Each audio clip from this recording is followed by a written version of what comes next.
Hi hello guys, welcome back to our channel with one more recipe. Today recipe వచ్చేసి left over idlis అండి. మనం morning చేసుకున్న ఇడ్లీస్ మిగులుతాయి కదా, ఆ ఇడ్లీస్తో ఇలా టేస్టీ మసాలా ఇడ్లీ తయారు చేయబోతున్నాను. అది ఎలానో చూసేద్దాం.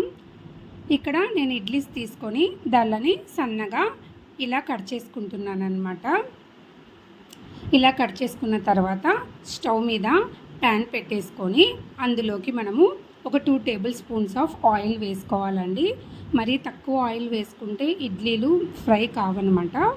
అందులోకి పోపు కూడా వేసుకొని ఆ పోపు కాస్త ఫ్రై అయిన తర్వాత మనం కట్ చేసి పెట్టుకున్న ఇడ్లీస్ కూడా వేసుకొని ఒక్క 5 మినిట్స్ దాన్ని అలా ఫ్రై చేసుకోవాలి. కొంచెం ఫ్రై అయితే ఇడ్లీలు పైన ఫ్రై అయ్యి చాలా టేస్టీగా ఉంటాయి అన్నమాట. ఇలా ఫ్రై చేసుకున్న తర్వాత మన టేస్ట్కి తగినంత సాల్ట్, కారము, లైట్గా గరం మసాలా వేస్తున్నాను నేను ఇక్కడ. అలానే రసం పౌడర్ వేసుకుంటున్నాను. రసం పౌడర్ వేయడం వల్ల చాలా టేస్ట్ బాగుంది ఇడ్లీస్కి. రసం పౌడర్ని తప్పకుండా వేసుకోండి.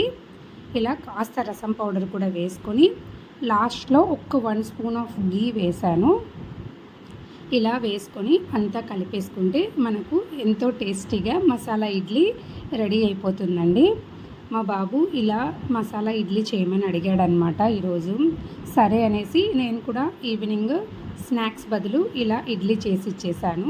మీరు కూడా తప్పకుండా ట్రై చేయండి, లైక్ చేయండి, షేర్ చేయండి.